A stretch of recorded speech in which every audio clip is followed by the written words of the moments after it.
तो मैं विचार कर रहा था, मंदराचल पर्वत जब भगवान कुर्म अवतार लिए थे तो भगवान ने अपने पीठ पर पर्वत को धारण किया था।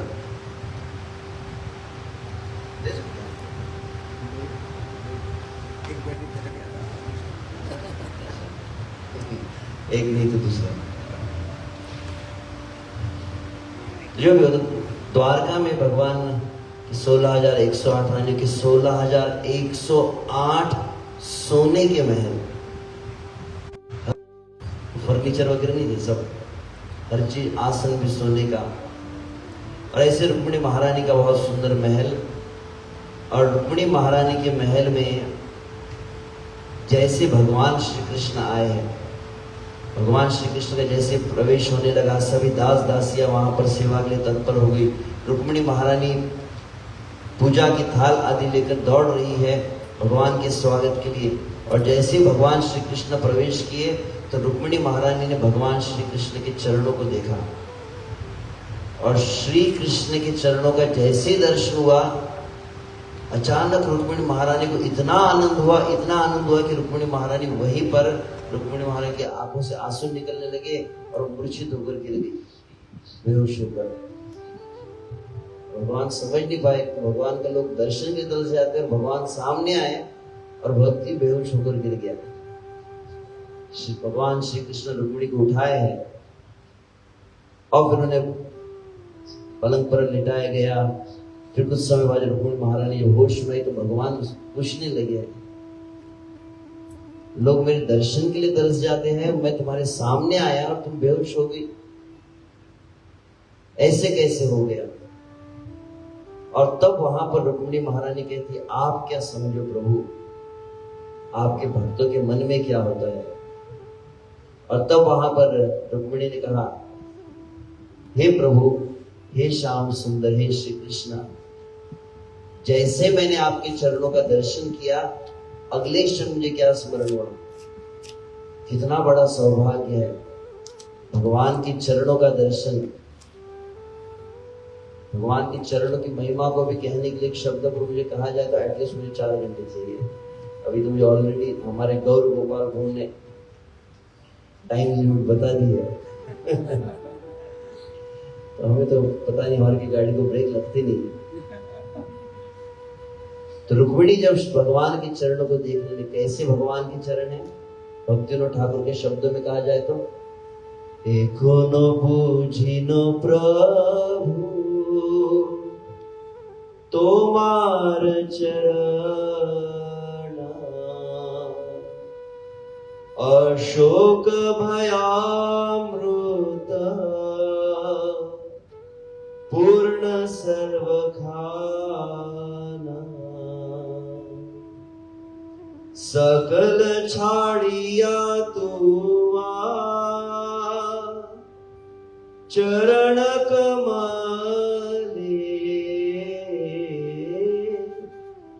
पोड़ियाची आमी नाथ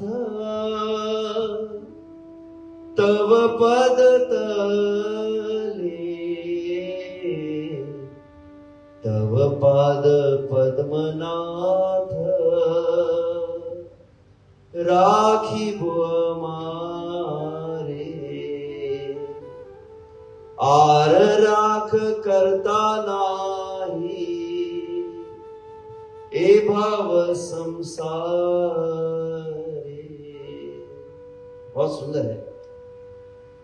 एक बार मौका मिला था तो मैंने इसी भजन पर मैं चर्चा कर रहा था, फिर इस भजन को समझाने के लिए 3 घंटे लग गए थे।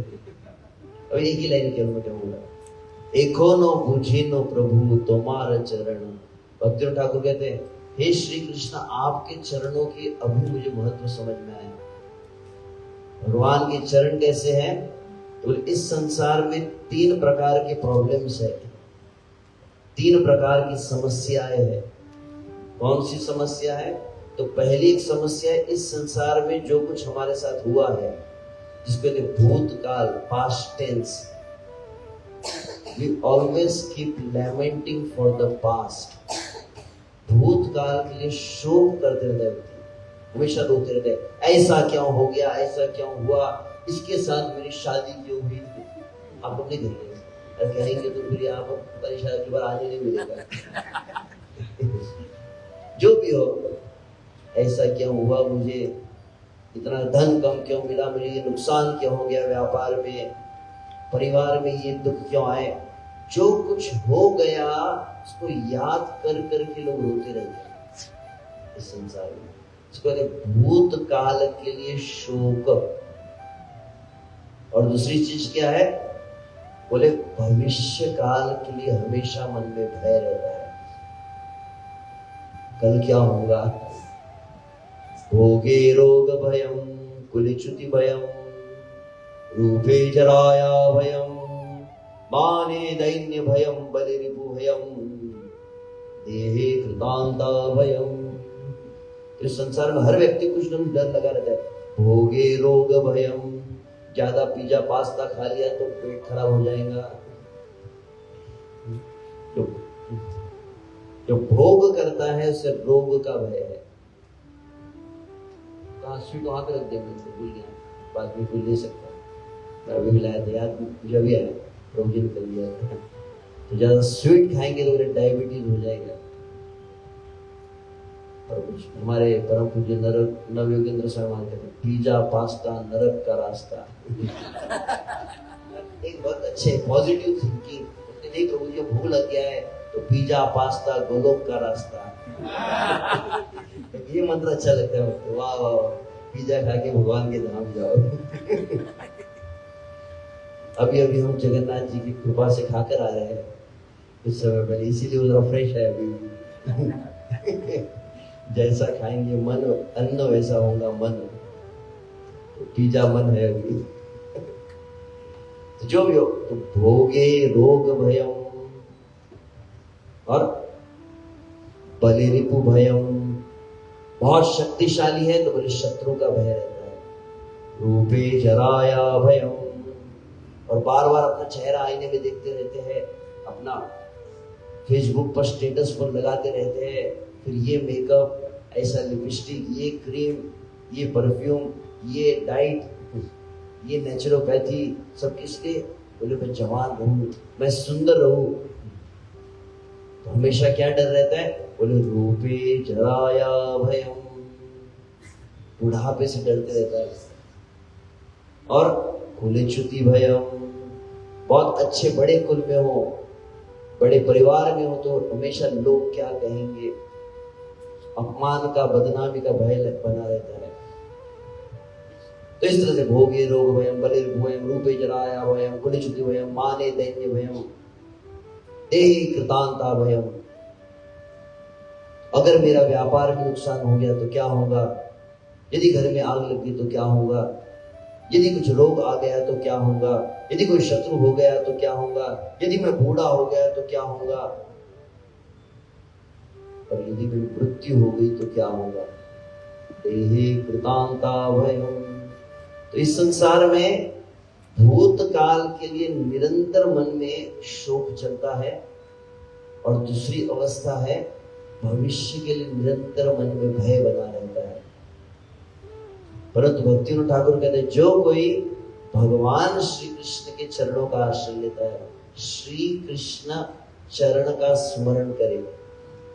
तो श्री कृष्ण के चरणों में क्या है, तो तुलसी, तो तुलसी से युक्त जो चरण है, तो तुलसी चरण, ऐसे तुलसी से युक्त जो चरण है, तो तुलसी चरण के दोनों अर्थ होता है।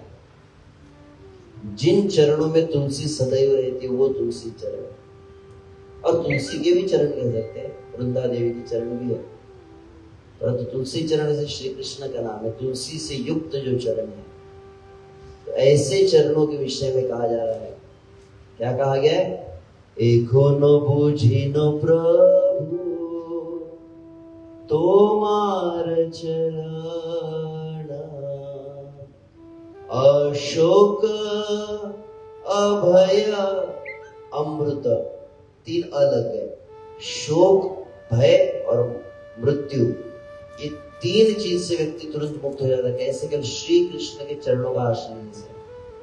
कभी कभी आपने पेंटिंग देखी होगी, श्री कृष्ण के चरणों में कमल रहता है, कृष्ण के चरणों में कुछ अंकुश रहता है। तो जैसे थाईलैंड में लोग टैटू बनाते हैं, तो वैसे भगवान भी अपने चरणों को टैटू बनाकर नहीं रखा है कुछ लोग, लेकिन भगवान भी अपने को मेहंदी लगाई है, या थाईलैंड की भाषा में टैटू ही बोलेंगे, मेहंदी तो समझ में नहीं आएगी। मेहंदी समझता है यहाँ पर किसी,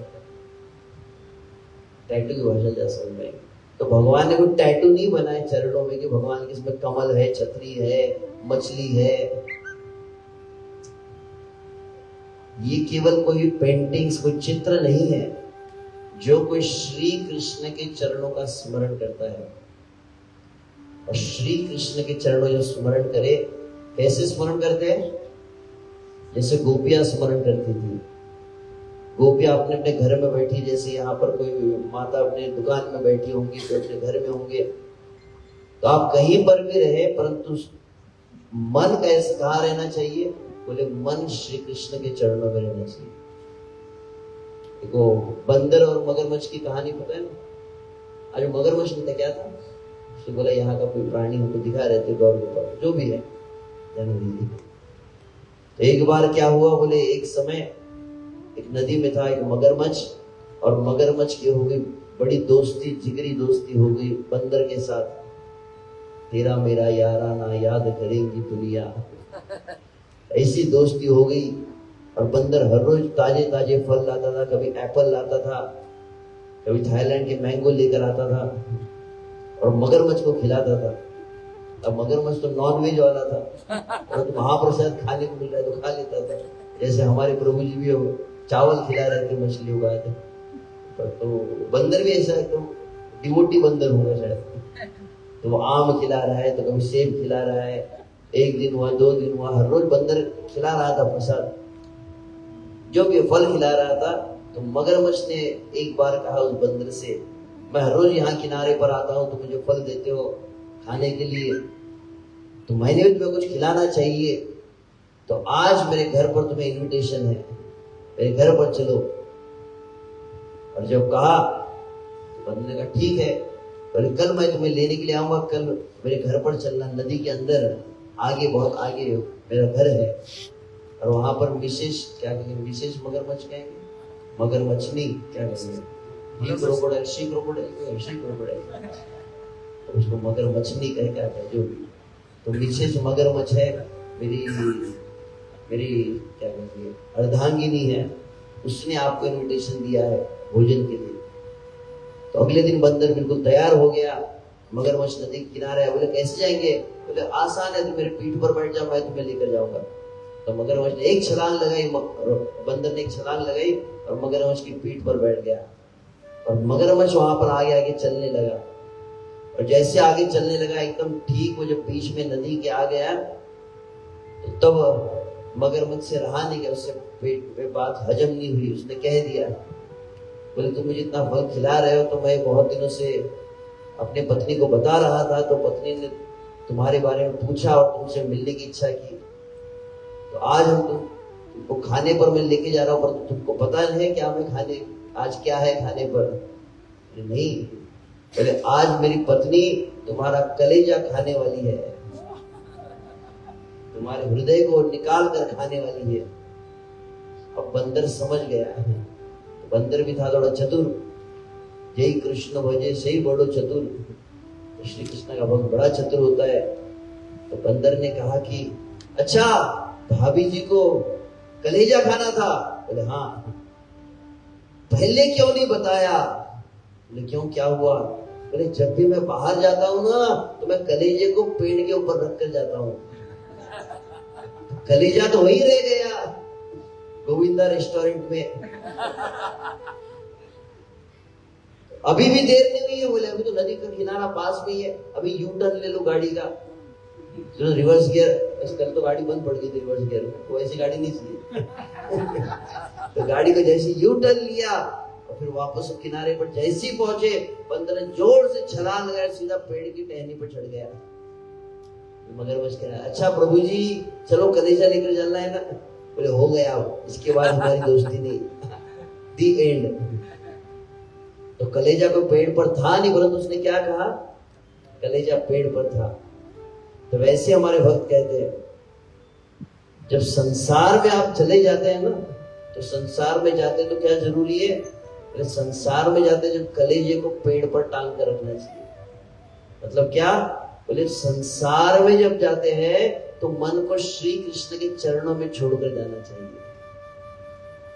तो जैसे गोपियां थी, गोपियां ऐसे बहुत बड़े कोई यूट्यूब पर उनके बहुत व्यूअर्स नहीं थे, गोपियां कोई बहुत बड़ी पब्लिक स्पीकर नहीं थी, मोटिवेशनल स्पीकर, गोपियां कोई बहुत बड़ी कथाकार नहीं थी, गोपियां साधारण स्त्री थी। परंतु गोपियां क्या कर रही थी? जैसे कोई माता अपने दुकान में, ऐसी गोपियां अपने अपने काम कर रही है, परंतु काम करते समय विचार क्या चल रहा है? चल सिया व्रजा चारयन पशु नलिन सुंदर नाथ ते पदम शील तृणांकुरै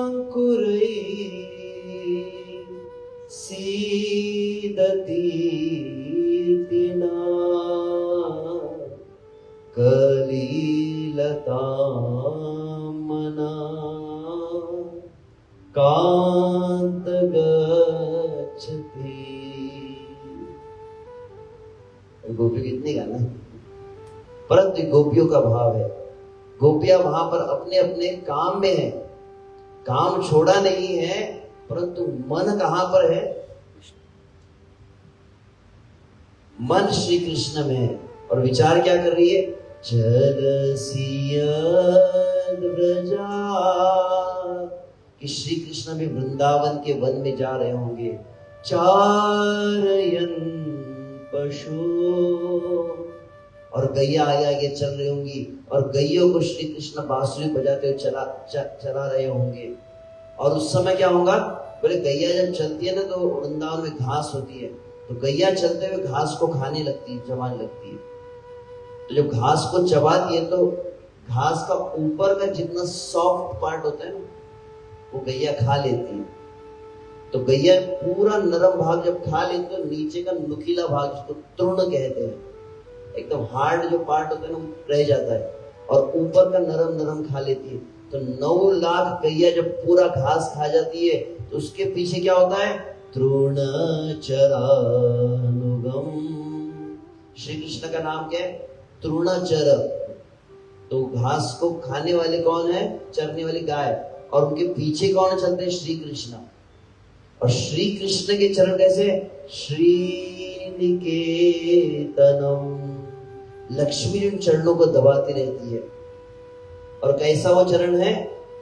नलिन सुंदरम नाथ ते पदम। नलिन मतलब कमल, जैसे कमल बहुत ज्यादा कोमल होता है, श्री कृष्ण के चरण कितने कोमल है। कहते मक्खन, क्या बटर समझ में नहीं, मक्खन तो समझ में नहीं रहता है। मक्खन देखा है, बटर समझता हूँ थोड़ा बहुत, डीप फ्रीजर में रखा हो नहीं, सॉफ्ट जो बटर होता है नरम, तो मक्खन जितना नरम होता है, मक्खन से भी ज्यादा जो नरम है वो कृष्ण के चरण है। ये असली कथा है। अगर आप इंडिया में जाते हैं, इंडिया में एक स्थान है, महाराष्ट्र एक स्टेट है, और महाराष्ट्र में एक धाम आता है, जैसे वृंदावन है, मायापुर है, वैसे ही वृंदावन का एक रूप महाराष्ट्र में, इसको कहते पंढरपुर एक नाम है। और वहां पर भगवान 5000 साल पहले श्री कृष्ण आए थे। रुक्मिणी नाराज होगी तो रुक्मिणी के पीछे पीछे मनाने के लिए आए, और वहां पर खड़े हो गए, वापस गए नहीं, और 5000 साल से वहां पर खड़े हैं, और विग्रह का रूप बन गया। तो ऐसी कोई मूर्ति नहीं जिसको किसी मूर्तिकार ने बनाया। कृष्ण आए और खड़े हो गए ऐसे कमर पर हाथ रख के। उन्हीं का नाम है विठ्ठल, कहा जाता है, पांडुरंग कहते हैं। तो एक बार ऐसे ही प्रवचन चल रहा था, प्रवचन में किसी ने कह दिया कि कृष्ण के चरण जो एकदम मक्खन की तरह नरम है। तो वहां पर बैठी थी करवी की माता जी, और उन्होंने सुना तो उनके मन में डाउट आ गया, ऐसे कैसे हो सकता है, कुछ भी बोलते रहते हैं, भगवान का चरण इतना नरम हो सकता है क्या? तो असली घटना लगभग 100-200 साल पहले हुई है। एक माता जी वहां पर विठ्ठल भगवान का दर्शन करने जा रही थी। विठ्ठल समझ, क्या ईंट कहते हैं, ईंट घर बनाया जाता है, घर ब्रिक्स ईंट कहते हैं। तो ईंट को ही वहां पर मराठी भाषा में वीट कहते हैं। तो ईंट के ऊपर कृष्ण खड़े होकर अपने भक्त की प्रतीक्षा कर रहे हैं, इसलिए ईंट पर खड़े हो गए तो ईंट को कहते वीट, तो वीट पर खड़े हो गए तो नाम हो गया विट्ठल। कृष्ण का नाम है विट्ठल, तो कृष्ण ही खड़े ऐसे खड़े हैं वेट करते भक्त का। तो बतलाया जाता है कि वहां पर वो जो विट्ठल भगवान का दर्शन करने के लिए माता जब जा रही थी तो इनके मन में बार बार वो प्रश्न आ रहा था, डाउट आ रहा था, ऐसे कैसे प्रवचन में बोल दिया भगवान के चरण मक्खन की तरह, भगवान के चरण मक्खन की तरह, नहीं हो सकता ये। तो वहां पर पहुंच गई और पूरे संसार में वो एक ऐसा मंदिर है जहां पर डायरेक्ट आप मंदिर के अंदर जा सकते हैं। आप वृंदावन में जाएंगे तो बाकी बिहारी को दूर से देखना पड़ता है, राधा रमन दामोदर को दूर से देखना पड़ता है, जगन्नाथपुरी में जगन्नाथ जी को दूर से देखो, और आप तिरुपति में जाएंगे बालाजी को बहुत दूर से देखना पड़ता है। एक मंदिर जहां पर डायरेक्ट जाके आप भगवान को टच कर सकते हैं, और केवल टच नहीं कर सकते, भगवान के चरणों में अपना सर भी रख सकते हो, डायरेक्ट स्पर्श कर सकते हो। इतने दयालु भगवान, बहुत स्पेशल है। डायरेक्ट आपको अंदर एंट्री मिलती, हर एक जन जाता है अंदर और ऐसे आप चरणों को पकड़ेंगे और सर रखने के लगाते हैं, वो पकड़ता पुजारी आपका सर पकड़ेंगे सर रखता है ना, नहीं रखेंगे तो सर को पकड़ के सर रखा जाता है भगवान के चरणों में। अब क्या हुआ, वहां पे बहुत बड़ी भीड़ है। हर साल जब अभी आषाढ़ी एकादशी के समय कितने लोग दर्शन के लिए आते हैं? 1.5 मिलियन, 15 लाख लोग सिर्फ दर्शन के लिए आते हैं। 15 लाख लोग लाइन में लगते हैं, लगभग कितना 5 किलोमीटर तो लाइन होती है। तो ये माता जी जब लाइन में चलते चलते चलते चलते उनको 2 दिन लग गए, आई और फिर उनका नंबर आने लगा, मन में आ रहा था, वही प्रवचन में कहा कृष्ण के चरण मक्खन की तरह है, कृष्ण के चरण मक्खन, सही भी इतने नरम होंगे क्या? तो जैसे ही वहां पर पहुंची पुजारी ने कहा कि हाँ चलो प्रणाम करो आगे बढ़ो, तो तुरंत उसने क्या किया, प्रणाम नहीं किया, उसने टेस्टिंग कर दी मैं। तो कृष्ण के चरण मक्खन की तरह सोचने के लिए उसने टच करने का विचार किया, और जैसे टच करने गई तो उस माता जी की उंगली भगवान के चरणों के अंदर धंस गई। और आज भी वो निशान है, अगर आप जाएंगे कभी दर्शन करेंगे, इंडिया का अगर वीजा मिल गया आपको, अगर आप पहुंच गए जा सकते हैं। जो प्रमाण है कि जो भगवान के लिए डाउट करते कि भगवान पत्थर है क्या, भगवान का चरण सही में नरम है क्या, तो जैसे दबाए तो पुजारी दिखाते भी, आज भी अगर आप जाएंगे ना दिखाते हैं, एक चरण में से गड्ढा हो चुका है। क्यों? बोले माता जी आई थी उसने टच किया था। तो भगवान कभी कभी कुछ प्रमाण रखते हैं, साक्षी गोपाल है, श्री चरण गोपीनाथ है, वैसे विठ्ठल भगवान का प्रमाण है। जो भी हो, मैं कहां से कहां चला गया, मैं तो भगवान के चरणों में था। तो भक्ति ठाकुर जो कहे हैं ऐसे भगवान के, तो रुक्मिणी महारानी क्या कह रही थी, मैं रुक्मिणी में था, रुक्मिणी से फिर कहां कहां तक भक्ति ठाकुर से लेके तो गोपियों से लेके चरणों में घूम रहा हूं। तो वहां पर रुक्मिणी कहती है, हे श्री कृष्ण आपके ऐसे चरण जो संसार के जीवों का सब कष्ट को दूर करते हैं, ब्रह्मा जी आपके चरणों की उपासना करते हैं, शिव जी आपके चरणों के जल को अपने सर पे धारण करते हैं, लक्ष्मी जी आपके चरणों की सेवा करती है, नारद मुनि आपके चरणों की महिमा को गाते रहते हैं।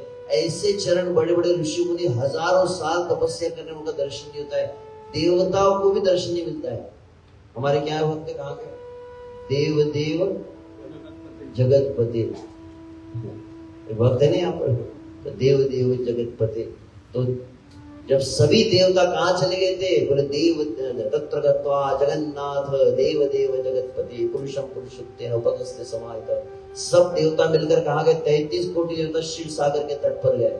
तो हम भी सागर के तट पर है, देवता भी सागर के तट पर गए, और सब मिलकर प्रार्थना करते, और भगवान ठीक समुद्र के बीच में है, क्षीर सागर में लेटे हुए।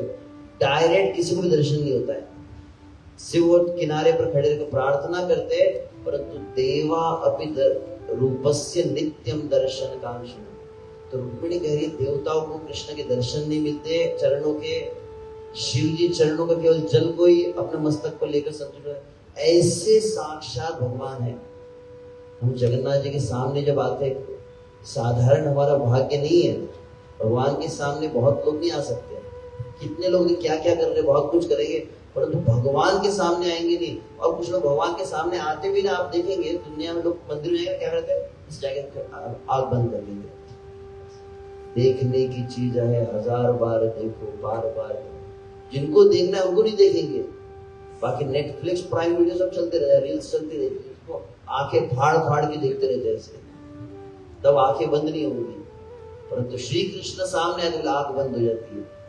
तो ऐसे कृष्ण के चरणों को रुक्मिणी देख रही है, और उस समय रुक्मिणी ने कहा, हे श्री कृष्ण, आपके ऐसे चरणों का मैं दर्शन कर रही हूं जो किसी को नहीं हो पाता। लेकिन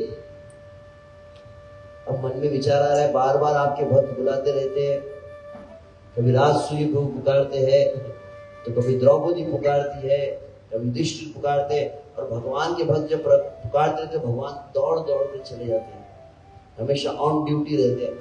तो प्रभु जी, आप घर में तो रहते ही नहीं हो, बार बार बाहर ही घूमते रहते हो, तो आप आए हो, आपके चरण का दर्शन तो हो गया, पर रुक्मिणी ने कहा कि अचानक मेरे मन में क्या विचार आया कि कृष्ण आप अब यहाँ छोड़कर चले गए तो एक भक्त के मन में, भक्त के जीवन में सबसे बड़ा दुख कौन सा है? बोले, अगर भक्ति से दूर हो गया तो इससे बड़ा दुख नहीं है। भगवान से दूर हो गए, भगवान के भक्तों से दूर हो गए, इससे बड़ा कोई दुख नहीं है। तो रुक्मिणी कहती है, हे कृष्ण, आप चले जाएंगे, ये मन में जैसे ही विचार आया मुझे इतना दुख हुआ कि वहीं पर मैं बेहोश हो गई। तब कृष्ण कहने, और तब रुक्मिणी ने कहा, आप ये समझ नहीं सकते, आपके भक्त आपके लिए कैसे विरह में रोते, भक्त के मन में कैसा भाव होता है, आप कृष्ण समझ नहीं सकते। जैसी ये बात सुनी है, उसी समय अचानक क्या नारद मुनि आ गए। असली घटना है। तो द्वारका में नारद मुनि आए हैं, और रुक्मिणी कृष्ण से बात कर रही है, और रुक्मिणी कह रही है कि भगवान आपके भक्त आपसे कितना प्रेम करते, आप नहीं समझ सकते। प्यार क्या होता है आपको क्या पता, आपके भक्त आपके लिए कैसे रोते आपको क्या पता। जैसे सुना उसी समय श्री कृष्ण ने मन में विचार किया, और नारद मुनि आ गए। नारद मुनि को देखकर तुरंत श्री कृष्ण ने 5000 साल पहले घोषणा की। क्या घोषणा की? हे नारद मुनि, हे रुक्मिणी, सुनो, भुंजिबो प्रेमार सुख, भुंजाई बोलोगे, दीन भाव प्रकाश करिबो कलियुगे।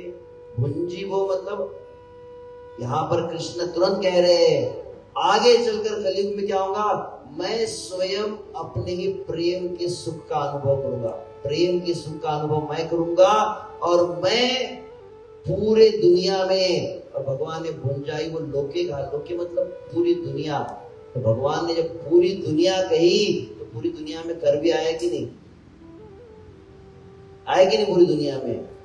तो 5000 साल पहले द्वारका में बैठकर समुद्र के किनारे पर भगवान ने घोषणा की कि मैं करबी के लोगों को भी कृष्ण का प्रेम प्रदान करूंगा। दीन भाव प्रकाश करिबो कलियुगे, भक्त जनेर संगे भक्ति करिया। सभी भक्तों को लेकर मैं कलयुग में प्रकट होने वाला हूं, भगवान ने घोषणा कर दी, और मैं स्वयं भक्ति करूंगा। निज प्रेम बिलाई वो ईश्वर हैया, और मैं अपने प्रेम का फ्री ऑफ डिस्ट्रीब्यूशन करूंगा। उसके लिए कोई दुकान लगाने की जरूरत नहीं है। यहाँ पर प्रेम का वितरण सभी जगह होगा। और उस समय क्या होगा, जैसे उन्होंने कहा, मैं नवद्वीप में प्रकट होऊंगा। हरि बोल। निज नाम संकीर्तन प्रकट करिबो, नवद्वीप शची गृहे जन्म लभिबो। तो मैं इसी कीर्तन को लेकर प्रकट होऊंगा, और कलयुग में मैं शची माता के घर में नवद्वीप में प्रकट होऊंगा। जैसे 5000 साल पहले श्याम सुंदर श्री कृष्ण बोल रहे थे, रुक्मिणी देख रही थी, नारद मुनि देख रहे थे, देखते ही देखते चमत्कार हो गया समुद्र के किनारे। समुद्र के किनारे तो मुझे समुद्र ही याद आ रहा है। तो इसी समुद्र के तट पर द्वारका नगरी में अचानक श्याम सुंदर कृष्ण जो है, चैतन्य महाप्रभु का बारे में बताते बताते, भविष्यवाणी करते करते श्याम सुंदर अचानक गौर सुंदर बन गए। उनके शरीर का रंग बदल गया। हरि बोल। गौर दीर्घ कलेवर बाहु जानु समान, सुमेरु सुंदर तनु अति अनुपमा। तो गौर दीर्घ, दीर्घ मतलब है यहाँ पर कर्मी कोई 7 फीट का व्यक्ति, 7 फीट हाइट वाला कोई है क्या? इंडिया में खली है ना। अरे बहुत पता है आपको, काफी इन्फॉर्मेशन है, बहुत देखते रहते हैं आप जो भी हो। ग्रेट खलिया। तो गौर दीर्घ चैतन्य महाप्रभु से तो पहली बात एकदम 7 फीट का व्यक्ति, और बाहु जानु सम, बाहु मतलब हाथ, जानु मतलब घुटने, हाथ घुटने से भी नीचे जाते हैं। बैठने पर तो हमारे भी जाते हैं। खड़े रहने पर श्री चैतन्य महाप्रभु खड़े होते हैं तो चैतन्य महाप्रभु के घुटनों से नीचे के हाथ जाते हैं। कल्पना ये हाथ कितना बड़ा होगा। अगर आप मायापुर में देखेंगे, मायापुर में पंचतत्व कैसे बोले, लाइव साइज है एग्जैक्टली। मतलब चैतन्य महाप्रभु कितने हाइट होगा तो थोड़ा अंदाज लगाना है, तो मायापुर में जाके दर्शन कीजिए। तो कल्पना कीजिए अगर अचानक गोविंदा रेस्टोरेंट के सामने कौन आ गया, बोले चैतन्य महाप्रभु, हरि बोल। 7 फीट का व्यक्ति है और हाथ इतने लंबे लंबे, और वो हाथ ऊपर करेगा तो कितना ऊपर जाएगा हाथ भी लंबे है, व्यक्ति भी लंबा है। हाइट कितनी इसकी? चैतन्य महाप्रभु हाथ टच होगा कि नहीं? आराम से हो जाएगा। 10 फीट्स 9 फीट, तो चैतन्य महाप्रभु ऐसे टच कर लेंगे। कल्पना कीजिए। और उसमें श्री चैतन्य महाप्रभु, और कैसा शरीर है, सुमेरु सुंदर तनु अति अनुपमा, एकदम चमकता हुआ सोना है, गोल्डन बॉडी। कल्पना कीजिए, कैन जस्ट विजुअलाइज। 7 फीट का व्यक्ति है, हाथ बहुत बड़े बड़े हैं और एकदम चमचमाता सोने जैसा उनका रंग है। ऐसा श्री चैतन्य महाप्रभु का रूप प्रकट है। हरि बोल। कहिते प्रभु गौर तनु हैला। समझ में आया? बोलते बोलते गौरांग रूप में प्रकट हो गए। देखिया नारद अति आनंदित हैला। देखा जैसे नारद मुनि बहुत प्रसन्न लगे, वाह वाह कितना सुंदर ये रूप है। और तब श्री कृष्ण बोले, हे नारद मुनि, ये रूप को नॉर्मल रूप मत समझना, ये अवतार अन्य अवतार जैसा नहीं है। अन्य अवतार है, अवतार नहीं, असुर संहार हेतु पृथ्वी विजय। अन्य अवतार जैसे अवतार नहीं, राम होंगे, नरसिंह होंगे, वराह है, वामन है, कई अवतार है और उन कई असुरों को मार दिया। हिरण्यकशिपु, रावण, कंस, शिशुपाल सबको मार दिया, परंतु ये एकदम स्पेशल है, यूनिक इनकारनेशन है। क्या स्पेशलिटी है? तो पहले के समय क्या था, बोले महाकाय महासुर महाअस्त्र मोर। तो पहले के समय में कैसा था, बोले सतयुग में, त्रेता युग में बड़े बड़े राक्षस होते थे। हिरण्यकशिपु चलता था तो बोले पृथ्वी हिलने लगती थी। हिरण्यकशिपु के बालों से बादल बिखर जाते थे। हमारा तो कुछ भी नहीं होगा, पंखी भी नहीं हिलती, बाल भी नहीं हिलता हमारे कुछ, और बाल हिला भी लिए तो बोले पंखी भी नहीं हिलेंगे। हिरण्यकशिपु के बालों से बादल बिखर जाते थे। हिरण्यकशिपु के कुंडल हिलने लगे तो देवता थर-थर कांपते थे। यूनिवर्स का डॉन था सेम है, ऐसा डॉन तो कोई नहीं हुआ। ऐसा भयानक व्यक्ति तो, ऐसा एकदम पर्वत जैसा शरीर था। रावण जब खड़ा होता था ऐसा तो वो काला पहाड़ खड़ा हो गया। तो चिकन माउंटेन में कुछ नहीं होगा, रावण से बॉडी कैसी थी कल्पना कर सकते हैं। ऐसे तो महाकाय, तो पहले के राक्षस बहुत बड़े बड़े एकदम मेगा साइज रहते थे। और अलग अलग, तो सतयुग में क्या था, बोले सतयुग में जितने राक्षस थे एक लोक में रहते थे, देवता अलग लोक में रहते थे। फिर क्या हुआ, बोले त्रेता युग आ गया। तो त्रेता युग में क्या हुआ, बोले जितने राक्षस थे जितने देवता थे वे एक ही ग्रह के ऊपर आ गए। तो रावण था लंका में और भगवान के भक्त थे अयोध्या में, तो एक ही ग्रह पे आ गए ना। फिर द्वापर युग में बोले और थोड़ा डिस्टेंस कम हो गया, बोले जितने असुर थे और जितने देवता थे वो एक ही फैमिली में आ गए, पांडव और कौरव। यदुवंश में थे ना, शिशुपाल भी आता ना विष्णुवंशी में, तो एक ही परिवार में भगवान के भक्त भी है और शिशुपाल भी वहीं पर है, कंस भी वहीं पर है, मामा जी बन गए राक्षस के रूप में, कंस मामा बन गए। तो एक ही परिवार में आ गए। तो पहले अलग अलग लोक में थे, फिर एक ही लोक में अलग अलग देश में रहे। द्वापर युग में बोले एक ही फैमिली में आ गए। कलयुग में क्या हुआ? बोले कलयुग में जितने राक्षस है, शिशुपाल है, दंतवक्र है, रावण है, कुंभकर्ण है, हिरण्यकशिपु हिरण्याक्ष है, और फिर धेनुकासुर है, पूतना है, अरिष्टासुर है, जितने राक्षस है और जितने देवता है, सबके सब मिलकर बोले एक ही शरीर के अंदर आ गए। अभी क्या था? बोले शैतान बर्गर। अरे प्रभु जी, आपको मेन्यू भी याद है क्या? आप प्रवचन में मेन्यू निकाल देंगे लगता है। नहीं, कोई कुछ लोग को बोलते आपने देखा है? बोले प्रभु जी गुस्सा मत दिलाओ, मेरे अंदर का शैतान जाग रहा है। होता है कभी? अभी भक्तों के बीच में ऐसे शांत बैठे, कभी कभी होता है आपके अंदर का राक्षस निकल जाता है बाहर, इतना बुरे विचार आने लगते कि अपने ऊपर भी शर्म आती है, मैं क्या सोच रहा हूं।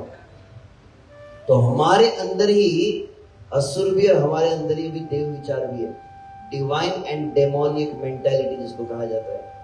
तो पहले क्या था? बड़े बड़े राक्षस थे, तो जैसे ही वहां पर हिरण्याक्ष आया तो बड़ा भगवान ने गदा धारण कर ली। हिरण्यकशिपु आया, तव कर कमल वरे नखम अद्भुत श्रृंगार, तो नाखून से भगवान ने फाड़ डाला पेट को। रामचंद्र धनुष बाण को धारण कर लिए, भगवान श्री कृष्ण सुदर्शन चक्र को धारण किए और सब राक्षसों का एनकाउंटर कर दिया। अब क्या हो गया? बोले तो अंदर की बात हो गई है। तो अभी काम करने वाले बोले कलयुग में सुदर्शन चक्र फेल, धनुष बाण फेल, गदा फेल, तलवार फेल, भाला फेल। तो महाकाय महासुर महाअस्त्र मोर, मारहरणे संहार करिया करो चूर। तो पहले बड़े बड़े युद्ध भूमि पे रहते थे, बड़े बड़े राक्षस होते थे, बड़े बड़े सिंह वाले होते थे। अभी राक्षस कैसे होते? बोले टाई पहने और कोट पहने हुए रहते हैं। शायद कुछ मिसेस राक्षस होंगी तो साड़ी पर भी होंगी, मिस्टर एंड मिसेस राक्षस। तो अभी क्या हो गया? एवे सर्वजन से हृदय आसुरी। अब तो सभी 100% पॉपुलेशन कैसी है? सब शैतान आसुर अंदर ही बैठ गए। तो क्या करना पड़ेगा? खड्ग अस्त्र छेद्य नहे रणे की बात करी। भगवान ने स्ट्रेटेजी चेंज करने का विचार किया। अब खड्ग मतलब तलवार, अब तलवार काम नहीं, खड्ग अस्त्र छेद्य नहे, इससे मैं मार नहीं सकता। रणे की बात करी, अब युद्ध भूमि पर लड़ाई नहीं होगी। क्या करना पड़ेगा? हमारे भारत के प्रधानमंत्री कौन है? नरेंद्र मोदी। क्या किया? Surgical strike. पता है आपको? थाईलैंड समझ सकते? इंडिया की न्यूज तो पता चलती होगी, आप तो बहुत कुछ देखते ही रहते हैं, फेसबुक और काफी कुछ देखते होंगे न्यूज। तो क्या हुआ? बोले नरेंद्र मोदी ने क्या किया? बोले पाकिस्तान में घुसकर दुश्मन को मारना, दुश्मन के एरिया में घुसकर दुश्मन को मारना, इसको क्या कहा जाता है? Surgical strike. भगवान ने प्लान किया कलयुग में क्या करना पड़ेगा? कलयुग में सबके अंदर राक्षस बैठा है, और अगर सुदर्शन चक्र निकाला तो कोई नहीं बचने वाला, पूरी पृथ्वी खत्म हो जाएगी। ऐसा किया जाए क्या हो? बोले अंदर का राक्षस भी मर जाए और आदमी जिंदा भी रहे। इसको कहते operation successful and patient dead. ऐसे किया जाए तो बोले बहुत स्पेशल प्लान बनाया। ए बेनाम संकीर्तन तीक्ष्ण खड़ग लैया, अंतर असुर जीवेर फैली बेकाटिया। तो तीक्ष्ण खड़ग, खड़ग मतलब तलवार, तीक्ष्ण मतलब एक धार वाली तलवार, एक ही घाव में 2 टुकड़े। तो होता है ना कोई कसाई की यहाँ पे ना, प्रभु जी एग्जाम्पल भी कौन सा देते हैं कि सब्जी की चाकू ले लीजिए, जाने दीजिए। नॉन वेज की दुकान में क्यों जा रहे हैं आप? वेजिटेरियन ने देखिए। तो तीक्ष्ण खड़ग एकदम धार वाली तलवार होती है, एक घाव में। तो ऐसी कौन सी तलवार है? बोले नाम संकीर्तन, हरे कृष्णा हरे कृष्णा कृष्णा कृष्णा हरे हरे, हरे राम राम राम हरे हरे। कहने क्या वाला ये? जैसे हम जीवा से नाम लेंगे और कान से जब भगवान के नाम को सुना जाएगा तो क्या होगा? अंतर असुर जीवे। तो असुर कहाँ है? अंदर बैठा है ना। हमारे अंदर सभी असुर है, हमको दिख नहीं रहे होंगे अभी, क्योंकि स्कैन किया नहीं, स्कैनर चालू नहीं हुआ ना। स्कैनर कब चालू होता है? बोले सुबह सुबह आप जब माला लेते हो, सुबह ध्यान से हरे कृष्णा कृष्णा कृष्णा हरे हरे, हरे राम राम राम। जब नाम जब करते तो वो बोले क्या होता है? बोले स्कैनिंग चालू होता है। स्कैनिंग जब चालू होता है तब पता चलता है अचानक कि क्या है। बोले हमारे जीवन में कैसा है? अमर जीवन सदा पापेरत नाहिक पुण्येर लेश। कितना काम है, कितना क्रोध है। जब आप अभी कपड़े ऐसे पहने हुए दिख रहा है कि उसमें मैल नहीं, परंतु जैसे इसको वॉशिंग मशीन में डालते हैं, जब जोर जोर से रगड़ने लगते हैं तो पानी कैसा हो जाता है? मैला हो जाता है। अभी कपड़े में मैल दिख नहीं रही है, जब उसको प्रोसेसिंग करते हैं तो मैल बाहर निकल कर आती है। तो वैसे प्रोसेसिंग जब किया जाता है हरे कृष्णा कृष्णा कृष्णा हरे हरे, हरे राम राम, तो वो मैल निकलती है, तब अनर्थ निकलने लगते हैं, सब गंदी भावना मन में से निकलने लगती है। कभी कभी कुछ वक्त बोलते प्रभु जी मैं ज्यादा जप इसलिए नहीं करता। क्यों? ज्यादा जप करने से और अंदर की सब चीजें निकलने लगती है। जब जप करता हूँ उसी समय गलत विचार आता है। क्या करना चाहिए? एक भक्त ने बोला प्रभु जी भक्तों के संग में रहने से क्या होता है? बोले वैष्णव अपराध होते हैं। भक्तों के संग में रहने से वैष्णव अपराध है, तो क्या करना चाहिए? बोले भक्तों का संग ही नहीं करना चाहिए तो वैष्णव अपराध ही नहीं होगा। बोले दीक्षा लेने से क्या होता है? बोले गुरु का अपराध होता है। क्या करना? बोले दीक्षा ही मत लो, गुरु का अपराध ही नहीं होगा। बोले हरि नाम लो, तो ये लोग बोलते 10 नाम अपराध है। नाम अपराध से बचना है तो क्या करे? बोले नाम जब भी मत लो, नाम अपराध ही नहीं होगा। ये गलत अंडरस्टैंडिंग है। इस लेसन को मत लेना कि मैंने कुछ मजाक में कह दिया। तो अंदर का जो है क्लीनिंग कब होता है? क्लींजिंग कब होता है? जब भगवान का नाम लिया जाता है। तो यहाँ पर कहा जा रहा है चैतन्य 5000 साल पहले समुद्र के किनारे पर ही, क्योंकि समुद्र किनारे पर बैठा हूँ बिल्कुल, इसीलिए मुझे एग्जैक्टली वही सीन याद आ रहा है। भगवान कृष्ण थे और कृष्ण ने एकदम चैतन्य महाप्रभु का रूप ले लिया था समुद्र के बीच में तट पर। और वहां पर भगवान बोले थे मैं क्या करूंगा? कलयुग में सभी जगह जाऊंगा और अंदर के राक्षसों को मारने के लिए सर्जिकल स्ट्राइक करूंगा। चैतन्य महाप्रभु का संकीर्तन सब जगह होगा, तो सभी के अंदर के हृदय के बैठे हुए राक्षस मर जाएंगे। तो जो भी चैतन्य महाप्रभु को देखता था, देखते बराबर कैसे होता था? तो वहां पर श्री चैतन्य महाप्रभु के बारे में बताया गया है। श्री चैतन्य महाप्रभु थे, नाचते थे। तो मैंने कहा एकदम 7 फीट का व्यक्ति है, एकदम सोने जैसा शरीर है, और श्री चैतन्य महाप्रभु नाचते। हम कैसे नाच रहे थे? आज सुबह भी कुछ भक्त नाच रहे थे, तो डांस करते भी नहीं है, थोड़ा बहुत हाथ पैर हिलाते। श्री चैतन्य महाप्रभु जब नाच रहे थे, कितना सुंदर नृत्य होता है। प्रेमावेशे नृत्य गीत कैल कतोषणा, देखिते आइला ताहा वैसे जत जना। तो प्रेम का आवेश है। राधा एकदम कृष्ण के भाव में रो रही है। कृष्णा कृष्ण कहते हुए चैतन्य महाप्रभु नाच लगे। चैतन्य महाप्रभु जोर जोर से उछलने लगे। तो कल्पना कीजिए 7 फीट का व्यक्ति, हाथ कितने ऊपर है? एकदम बड़े बड़े हाथ है, सोने से चमचमाता शरीर है, और चैतन्य महाप्रभु हरि बोल बोला। जैसे हरि बोल बोलते हैं चैतन्य महाप्रभु जंप लगाते थे, उछलते थे। कैसे उछलते थे? बोले श्री चैतन्य महाप्रभु कीर्तन में जैसे उछलते थे, श्री चैतन्य महाप्रभु के चरणों का दर्शन आपको रात सुई प्रभु के सर के ऊपर होता होगा। फिर इमेजिन सभी भक्त खड़े हैं, सभी भक्त के चरणों सर के ऊपर चैतन्य महाप्रभु के चरण दिख रहे। कल्पना की कितना ऊपर जंप होगा। बोले कि प्रभु जी भगवान के स्प्रिंग लगा के जंप मार देते क्या? वो होता है ना, कल हम गए थे जो मार्केट में, वो कहते जंप करते हैं, एक ऐसा नेट लगा देते हैं।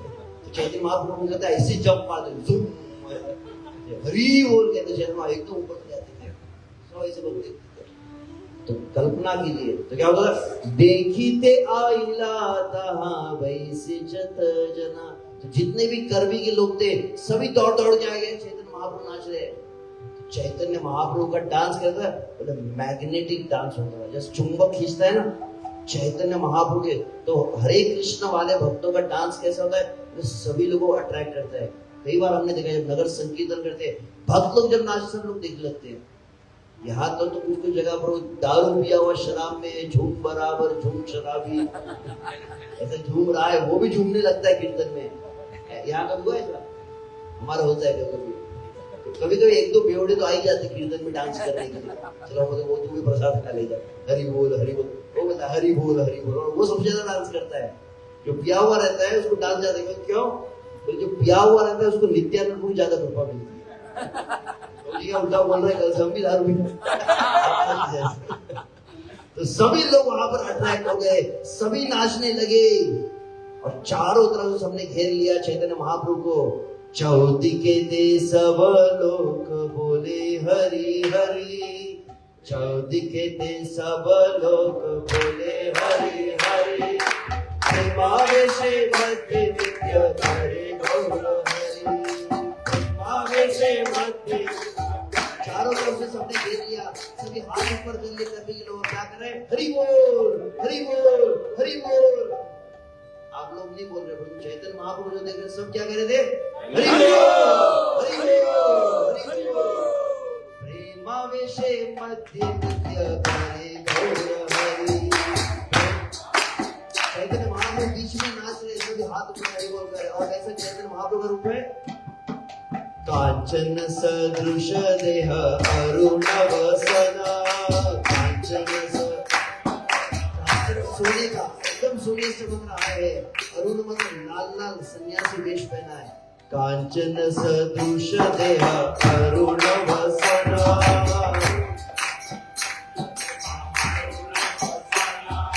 पुलकाश्रुकंप श्वेत साहते भूषण। कौन से गहने पहने? चैतन्य महाप्रभु को ब्रासलेट नहीं पहना, चैतन्य महाप्रभु लॉकेट नहीं पहना है। चैतन्य महाप्रभु आंखों से आंसू की धारा बहती है। कैसी धारा बहती है समझ रहे? स्ट्रिंजेस ऑफ टीयर का, स्ट्रिंजेस समझ रहे? यहाँ पर कभी शॉवर में नहाते ना, अब शॉवर स्टार्ट करते कैसे शॉवर ऐसे गिरता है पानी की बौछार। Can you imagine Chaitanya Mahaprabhu का भाव कैसा लगा? चैतन्य महाप्रभु कृष्ण बोलते थे, उनके आंख से आंसू का शॉवर निकलता था। मुझे इम्पॉसिबल कैसे हो सकता है? हमारे कल्पना के बाहर है। चैतन्य महाप्रभु को तुम अपने दिमाग से समझ नहीं सकते। कैसे कोई चैतन्य महाप्रभु के सामने कल्पना कीजिए, यदि तुलसी चरण प्रभु होंगे, तुलसी चरण प्रभु के कपड़े भीग जाते थे चैतन्य महाप्रभु के आंसू से। हरि बोल। काश हम वहां पर रहते, कितना क्या सीन होगा। जब पढ़ते चैतन्य चरितामृत तब पता था क्या वो सीन होगा।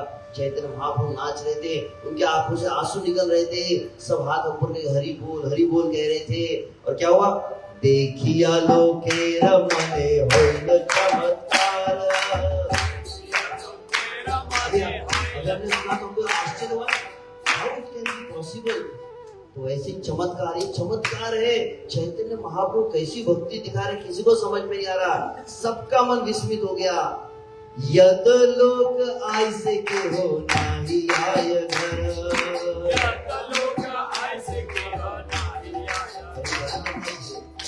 इस्कॉन में थोड़ा बच के रहना। कुछ लोग क्या बोलते हैं, इस्कॉन वाले को मंत्र भूखते हैं। इस्कॉन में जो जाता है ना, बोले गया काम से, बोले दुनिया के काम का ही नहीं रहा, गया बोलिए तो यद लोक आइसे के हो नाही आए घर। एक बार चैतन्य महाप्रभु के कीर्तन का अगर असली चस्का मिल गया, वो व्यक्ति अपने घर वापस नहीं जाने वाला। अरे प्रभु जी क्या कर रहे, डरा रहे क्या हमको? इसका और एक बहुत सुंदर अर्थ है, नाज याय घर नहीं जाएगा, मतलब वापस भौतिक जीवन में वो नहीं जाएगा। He won't go back to the normal materialistic life. आप देखेंगे वापस वो भक्त बन जाता है ना, इतना भगवान का नाम लिया, इतना भगवान का प्रसाद खाया है, अब चाह के भी कभी चले गए सामने और क्या चालू हो गया? पुष्पा। क्या बोल रहे हैं? तो जैसे बाहर के लोग देखते हैं ना संसार को, तो कुछ लोगों को याद आ गया, तुरंत वो कुछ लीला भी करने लग गया। तो रूप गुण लीला सब तुरंत याद आ जाता है ना, कितना अंदर का कनेक्शन है। कृष्ण बोलेंगे तो बांसुरी याद नहीं आएंगी, और पुष्पा बोलने पर कुछ याद आ जाता है। मैंने ऐसा मैंने सिनेमा नहीं देखा, चिंता मत कीजिए, बोले प्रभु जी सब देखते हैं क्या, वायरल हो जाएगा अभी लाइव चल रहा है। मेरे को क्वेश्चन पूछ लेंगे, आप देख कर आई देखा, परंतु कुछ लोग पता है ऐसा कुछ होता है, जो भी जाने दीजिए, हमारा वो चिंतन नहीं है। तो वैसे चैतन्य महाप्रभु का कीर्तन में जो हरे कृष्ण कीर्तन में जो भाग लेता है, श्रील प्रभुपाद के आंदोलन है, वो फिर बाहर का नहीं रह जाता। एक बार क्या हुआ, बोले एक व्यक्ति बहुत भक्ति किया, बहुत प्रवचन, ज्यादा डोज हो गया, तो वासुदेव प्रभु को ज्यादा डोज दे दिया गौर गोपालपुर ने। तो वासुदेव प्रभु का एकदम आउट हो गया दिमाग, मैं जा रहा हूं पुष्पा देखने के लिए तो बाहर मौज मस्ती करूंगा। तो क्या हुआ, बोले एक भक्त का हुआ था विदेश में, वो भक्तों को छोड़ अब मैं भक्ति नहीं करूंगा, मैं जा रहा हूं बोले, और चला गया। वो जैसे गया बोले बढ़िया मैं फ्लाइट से जाऊंगा स्विट्जरलैंड के पेरिस घूमने जाऊंगा। जैसे एयरपोर्ट पे पहुंचा तो बोले हरे कृष्णा, बहुत वहां पे कीर्तन बुक शुरू करे थे, यहाँ बहुत आ गए। फिर चला गया वो थिएटर के अंदर, थिएटर में मूवी जैसे चालू हुई, दम मारो दम मिट जाए गम, बोलो सुबह शाम हरे, यहाँ पे हरे कृष्णा बोले, हर जगह पे हरे कृष्ण ही दिख रहा है। और चला गया फिर समुद्र में। इसलिए सी सर्फिंग होता है, सी सर्फिंग होता है, कोई लकड़ी का होता है उसके ऊपर ऐसे लोग लेट के फिर करते हैं। मैंने देखा था डरबन में भी कुछ लोग कर रहे थे ऐसे सी सर्फिंग करते हैं। तो वो करने लगा सी सर्फिंग, और एकदम फिर बड़ी बड़ी लहरें आने लगी और पलटी खा लिया। और जैसी पलटी खाए, अब डिफॉल्ट सेटिंग था ना, भक्त बन गया था ना इतना, इतने तो जैसी पलटी खाए, नमस्ते नरसिंहाय प्रह्लाद भक्ति ऐसी घुस गई है अभी अपने अब ये नहीं करता है ना। अच्छे से अगर आप सही में भक्तों के बीच में रहेंगे तो बोले इतना अंदर चले जाता है। आप अगर केवल भगवान का प्रसाद है, भगवान के भक्तों का संग करें तो केहो नाही आए घर, फिर से वो दुनिया के संसार की गलतियों में नहीं पड़ेंगे।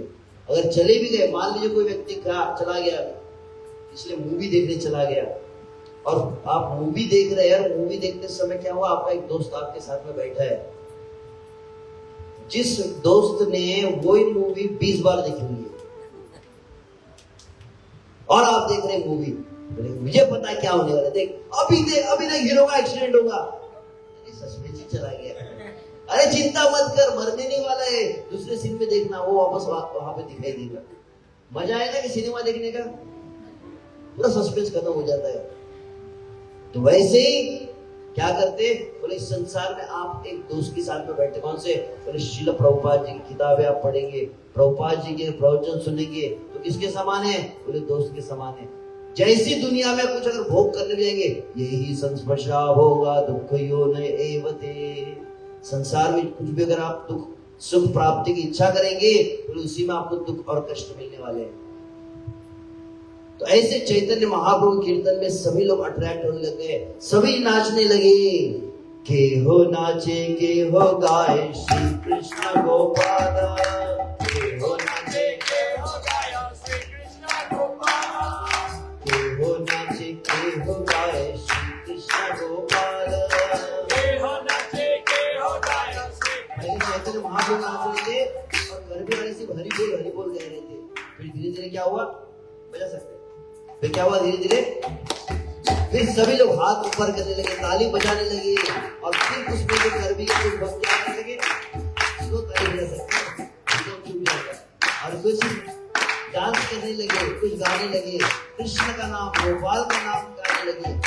कौन कौन डांस कर रहे थे, सबसे पहले सब गर्मी की माताएं डांस कर रही थी। स्त्री का है ना, पहला शब्द स्त्री है, माताएं भी डांस कर रही है, वृद्ध बूढ़े लोग भी डांस करने लगे। अभी पिछले साल में मॉरिशस में रथ यात्रा में था, और मॉरिशस रथ यात्रा में जैसे कीर्तन चल हुआ, 70 साल के 65 साल के बूढ़े बूढ़े व्यक्ति जंप मार के डांस करने लगे। तो मुझे ये श्लोक याद आ गया, बूढ़े लोग भी जंप मार रहे थे ऊपर ऊपर, और आबाल मतलब बच्चे भी, के हो नाचे के हो गाए श्री कृष्ण गोपाल,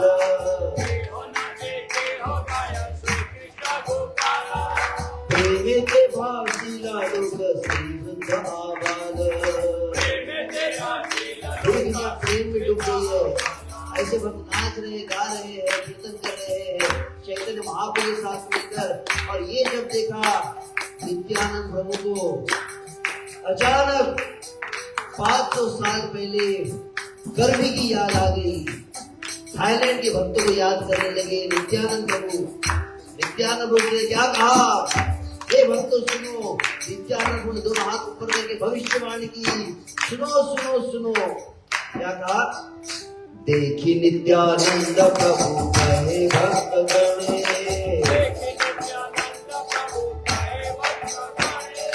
देखी नित्यानंद प्रभु कहे भक्त गणे,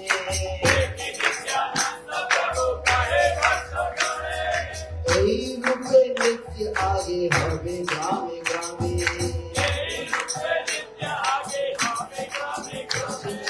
कई रूपे नित्य आगे हवे गर्भी ग्रामे,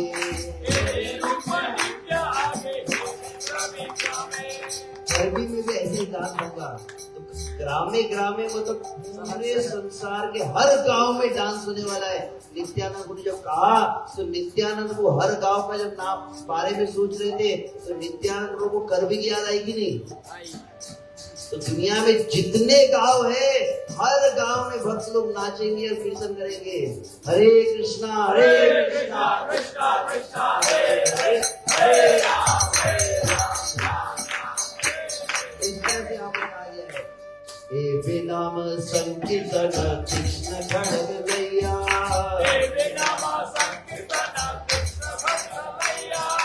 अंतर असुर जीवे पहली बेखातिया। ऐसा चैतन्य महाप्रभु कीर्तन, अभी तो एक ही से मैंने इंसिडेंट बताया। चैतन्य महाप्रभु नाचते थे, हर जगह पर लोग पागल हो जाते थे।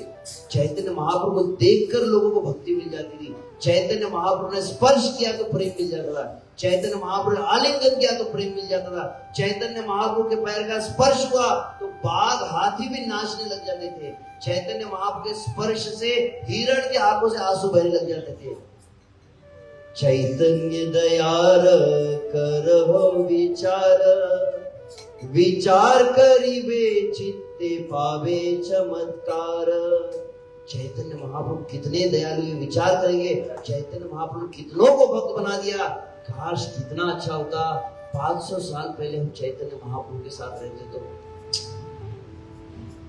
एटलीस्ट सुनने के बाद थोड़ा मिस तो करना चाहिए। पता नहीं कहां पर किस नाले में पड़े थे, गटर में कौन सा कीड़ा बने हुए थे। 500 साल पहले थाईलैंड में थे कि बर्मा में थे कि पाकिस्तान में थे, पता नहीं कहां थे। लेकिन चैतन्य महाप्रभु के नेटवर्क एरिया के बाहर थे। तो चैतन्य महाप्रभु को क्या हुआ? चैतन्य महाप्रभु को तब तुलसी चरण प्रभु की याद आई। 5000 साल पहले द्वारका नगरी में समुद्र के तट पर तुलसी चरण प्रभु को याद करके चैतन्य महाप्रभु ने क्या कहा? यदि पापी छाड़ी धर्म दूर देश जाए, यदि पापी छाड़ी धर्म दूर देश जाए, परंतु दूर देश जाए, कर भी देश जाए तो क्या करूंगा?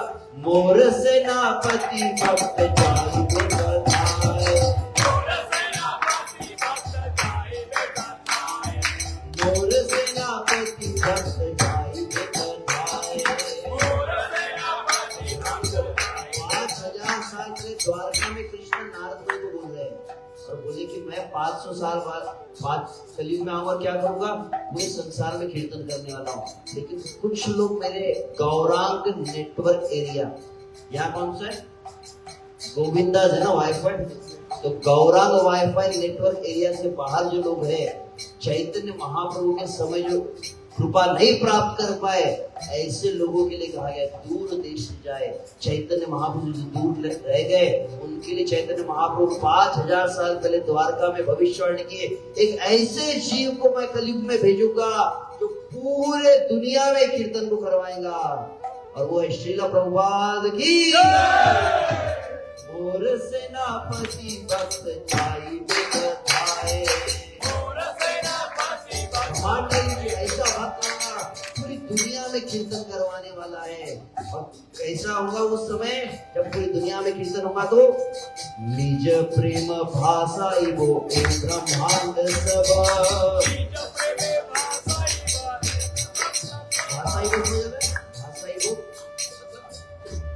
श्री राधा गोविंद प्रेम सदा ये न भासी। भासी मतलब बंगाली में भाषा ही वो। अभी क्या हुआ? मैं जब समुद्र में गया, मुझे दिया था परंतु जब वो बोट का मेरे सीढ़ी छूटने लगी तो भाषा ही वो, आई वॉज ड्राउनिंग, डूबने को बोलते भाषा ही वो।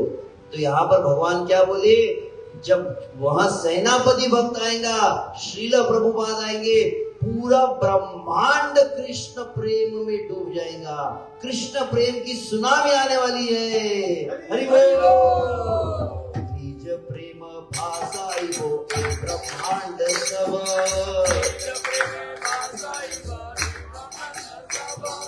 कबू न राखी वो दुख शोक एक लब। कोई दुख शोक नहीं रहेगा, कोई स्ट्रेस नहीं, कोई डिप्रेशन नहीं। पूरे संसार में जब कीर्तन फैल जाएगा। और कौन कौन भक्त बनने वाले हैं? नीचे वाले बनेंगे कि नहीं भक्त?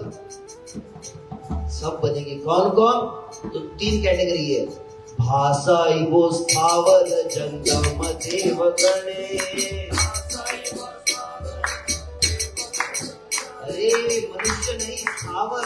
स्थावर मतलब पेड़ को भी कृष्ण का प्रेम मिल जाएगा। हरि बोल। जितने यहाँ पर चिकन आइलैंड के पेड़ है, वहां पर जब गौर गोपाल पूजा के कीर्तन करेंगे, उनको भी कृष्ण प्रेम मिल जाएगा। हरि बोल। स्थावर को और जंगम तो है ही जितने घूम रहे यहाँ पर, तो इमोबाइल मोबाइल। और इतना ही नहीं, देवताओं को भी जब यहाँ पर हमारे राष्ट्र को हाथ ऊपर करके कीर्तन करेंगे तो देवताओं को भी कृष्ण की भक्ति प्राप्त हो जाएगी। हरि बोल। भाषाई वो स्थावर जंगम देव गणे।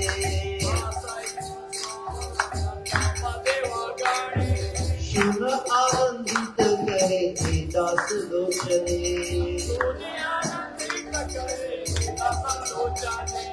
कुछन आनंद कथा नाही तीन लोगे। इससे बड़ी वृंदावन का धन, ब्रज का प्रेम, अरे राधे राधे नहीं है, ये चैतन्य महाप्रभु जो हरे कृष्ण महामंत्र दिए है, ये है वृंदावन का धन। ये वृंदावन के धन को, इस महामंत्र को कलयुग में चारों तरफ श्रील प्रभुपाद फैलाएंगे। हरि बोल। जन आनंद कथा ताहि तीन लोगे।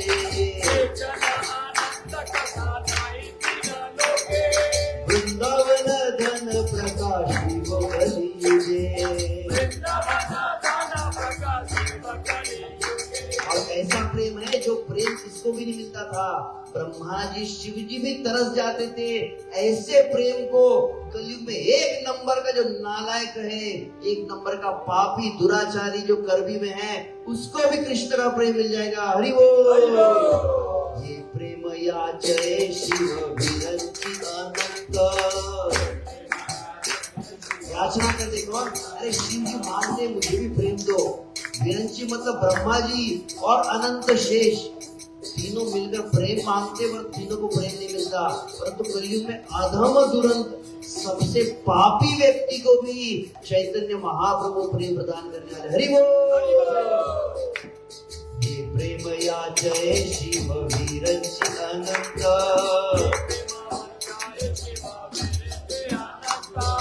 कहाँ विलासी वो कली अधम दुरंत।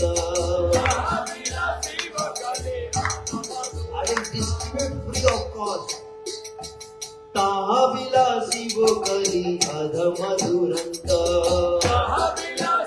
इसलिए फाइनल कंक्लूजन, देखो न जाने ले कोई कलियुग धन्य।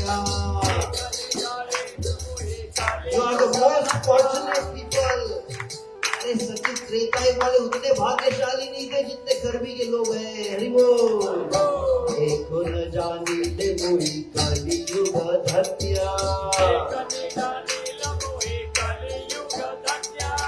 कलि लोक वही धन्य आर नाही अन्य। कलि लोक वही धन्य आर नाही अन्य। हरे कृष्ण हरे कृष्ण हरे हरे, हरे राम राम राम हरे हरे।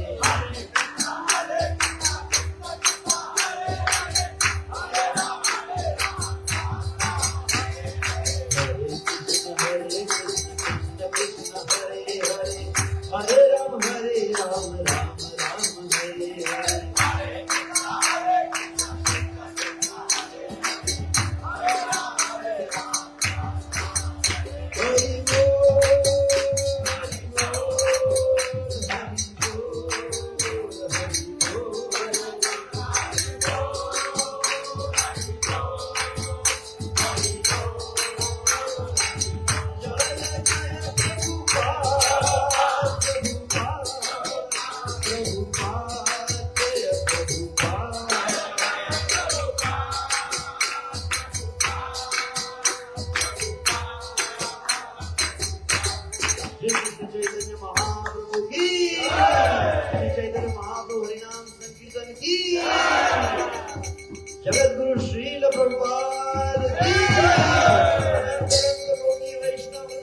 करने पर थोड़ा रुकने में टाइम लग जाता है। तो मुझे गौर गोपाल एक बोला, एक क्या पता है, इसीलिए उन्होंने थोड़ा टाइम दिया। ठीक है, हरे कृष्णा, बहुत बहुत धन्यवाद। जय गौर प्रेमानंदे। एक बार पुनः हजूर हरून सबेलाई धन्यवाद छो आप सभी का, हृदय से धन्यवाद। आप सभी ने बहुत कृपा की, 2 दिन मुझे भक्तों का संग मिला, आप सभी का आशीर्वाद मिला, तो पुनः पुनः धन्यवाद। भगवान से यही प्रार्थना है, ऐसे नहीं कहूंगा मोरई अभिलाष थाईलैंड दियो वास, परंतु थाईलैंड भक्तों का संग मिले, थाईलैंड भक्त संग मांगे अनंत शीर्षदास। तो आप सभी भक्त अपना संग ऐसे देते रहे, आशीर्वाद मुझे दे, पुनः पुनः धन्यवाद। अगर मैंने दोनों तीनों दिन थोड़ा ओवर टाइम ही लिया है, इतना शायद डोज की आदत नहीं होगी, तो कुछ कभी कभी एक्स्ट्रा डोज भी देना पड़ता है। हमेशा केवल होम्योपैथी की गोली देने से काम नहीं बनता है, कभी इंजेक्शन भी देने पड़ते हैं। तो 1-2 दिन जरा कुछ स्पेशल डोज रहा, तो जो सुने अच्छा लगा। कुछ नए भी शायद होंगे जिनको जरा ओवरडोज होगा, चिंता मत करो, उल्टी नहीं होने वाली। ये यहाँ का ओवरडोज भी फायदे का ही रहता है। आपको समझ में आए तो ठीक, ना समझ में आए तो भी ठीक है। हरे कृष्णा, जय गौर प्रेमानंदे।